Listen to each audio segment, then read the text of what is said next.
Shalom saudara-saudari yang terkasih, tema renungan kita Yesus nama di atas segala nama yang dibawakan oleh Pendeta Drison Ginting. Shalom umat Tuhan dimanapun kita berada, kita bersyukur, bersuka cita dapat kembali bersama-sama dalam renungan kita hari ini Sabtu 20 Juli 2024 dengan judul Batu Kekal. Ayatnya di dalam Mazmur 118 ayat 22. Batu yang dibuang oleh tukang-tukang bangunan telah menjadi batu penjuru. Bagi mereka yang percaya, Kristus menjadi dasar yang pasti. Inilah orang-orang yang jatuh di atas batu dan hancur. Penyerahan kepada Kristus dan iman kepadanya dikemukakan di sini. Jatuh di atas batu dan hancur artinya meninggalkan sifat membenarkan diri kita sendiri dan pergi kepada Kristus dengan kerendahan hati seorang anak. Bertobat dari pelanggaran kita dan percaya akan kasih-Nya yang mengampuni. Dan demikian juga oleh iman dan penurutan kita mendirikan di atas Kristus sebagai dasar kita. Di atas batu yang hidup ini, baik Yahudi maupun kafir dapat membangun. Inilah satu-satunya dasar yang di atasnya kita dapat membangun dengan aman. Batu itu cukup lebar untuk semua orang dan cukup kuat untuk menahan berat dan beban segenap dunia. Dan oleh hubungan dengan Kristus, semua orang yang membangun di atas dasar ini menjadi batu-batu yang hidup. Banyak orang dipahat, digosok, dan diperindah dengan usaha mereka sendiri, tetapi mereka tidak dapat menjadi batu-batu yang hidup, karena mereka tidak dihubungkan dengan Kristus. Tanpa hubungan ini, tidak seorang pun dapat diselamatkan. Tanpa hidup Kristus di dalam kita, kita tidak dapat menahan topan penggodaan. Keamanan kita yang abadi bergantung pada cara membangun dasar yang teguh. Banyak orang dewasa ini membangun di atas dasar yang belum diuji.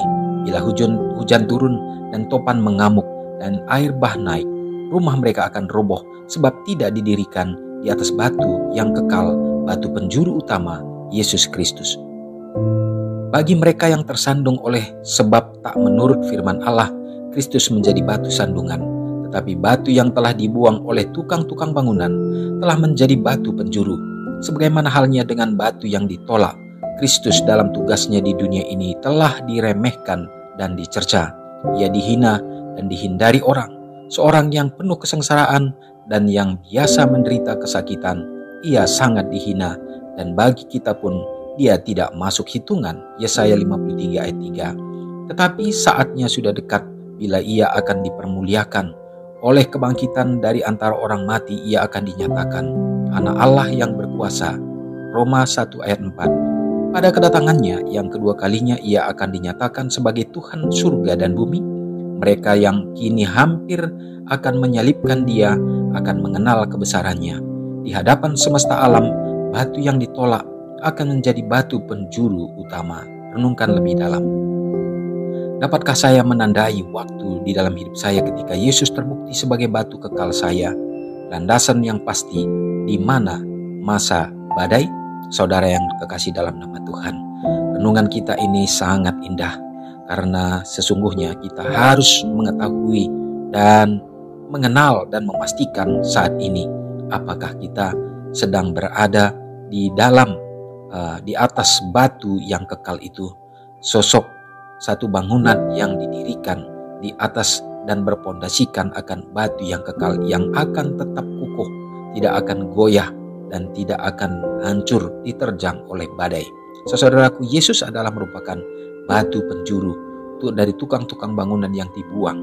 Namun dikatakan bahwa batu itu menjadi batu yang kekal, yang menjadi dasar yang kokoh, di mana umat-umat Tuhan akan dibangun dan iman mereka berdiri teguh. Saudaraku, bila mana kita memandang kepada Kristus dan kita selalu mengikuti akan tuntunan, perintah-perintah dan meneladani Yesus Kristus dalam kehidupan, dalam sikap, perkataan, dan itu akan membentuk karakter dan tabiat kita. Itulah yang dinyatakan kita dibangun di atasnya. Dan bila mana setan datang untuk mencoba untuk merongrong iman percaya kita, merubah akan karakter yang sudah berada di atas batu karang yang teguh itu, maka tidak akan berhasil. Kita akan berdiri teguh menjadi pemenang-pemenang iman. Pastikan bahwa kita ada di atas Yesus Kristus. Mari kita sama-sama berdoa.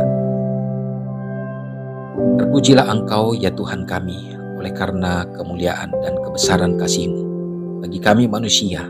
Ya Tuhan, Engkau sudah rela datang ke dunia ini, dipandang sebagai sosok batu yang tidak berguna, batu kerikil, tetapi sesungguhnya Tuhan, Engkau adalah batu penjuru yang abadi, batu penjuru yang kekal, yang kokoh. Dan bila mana kami membiarkan diri kami untuk ditempatkan dan iman kami dibangun di atas Yesus Kristus, maka kami akan berdiri teguh, kuat, menjadi satu bangunan yang akan kokoh terhadap segelap tantangan cobaan yang akan ditimpakan setan. Ya Bapa, biarlah kiranya kami akan diberikan roh kerendahan hati untuk melihat sesungguhnya kami sangat membutuhkan Kristus, dan melihat bagaimana kasih Tuhan yang luar biasa akan menggugah hati kami ya Bapa, untuk akan memberikan hidup kami sepenuhnya supaya kami bergantung, percaya kepadamu. Tuhan, terima kasih. Hari ini dimanapun kami berada umat Tuhan, biarlah kasih Tuhan menjadi bahagian kami dalam persekutuan, di dalam segenap kehidupan kami untuk memuji memuliakan Engkau. Sepanjang hari ini kami serahkan ya Tuhan hidup kami. Biarlah kami dapat melakukan hal yang baik, hal yang memuliakan Tuhan. Dan biarlah juga Tuhan memberkati gereja-Mu ya Tuhan, supaya dalam persekutuan antara keluarga-keluarga yang terhimpun di dalamnya akan menjadi satu saksi kebenaran Kristus ya Bapa, untuk memuliakan Tuhan, memasyurkan nama-Mu, sehingga banyak jiwa yang akan dipersiapkan menyongsong kedatangan-Mu. Berdoa bagi bangsa dan negara kami, Tuhan memberkati ya Tuhan. Biarlah Tuhan yang akan menjauhkan segenap cobaan-cobaan, tantangan-tantangan yang dapat merongrong akan kepemimpinan, sehingga ya Bapa, tujuan untuk mensejahterakan masyarakat akhirnya tidak akan tercapai. Tapi kami berharap juga oleh kebijaksanaan yang Tuhan berikan bagi para pimpinan kami tetap memiliki kebebasan untuk memuji memuliakan Engkau dan menyebarluaskan kabar Injil keselamatan ini. Bapa, umat-umat-Mu yang berada dalam keadaan sakit, Tuhan kiranya pulihkan ya Bapa, jamah tubuh mereka, sembuhkan, dan biarlah mereka juga tetap semakin setia untuk datang dan memuliakan Engkau. Hari ini Bapa, kami serahkan hidup kami ke dalam tangan Tuhan, serta mengampuni dosa kami. Doa ini yang kami serahkan dalam nama Yesus yang sudah menjadi juru selamat kami. Amin.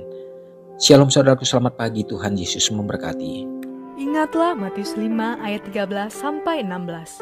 Biarlah kamu menjadi garam yang mengasinkan dan terang yang menyinari kehidupan orang lain. Jangan lupa subscribe, like, dan share ke seluruh dunia.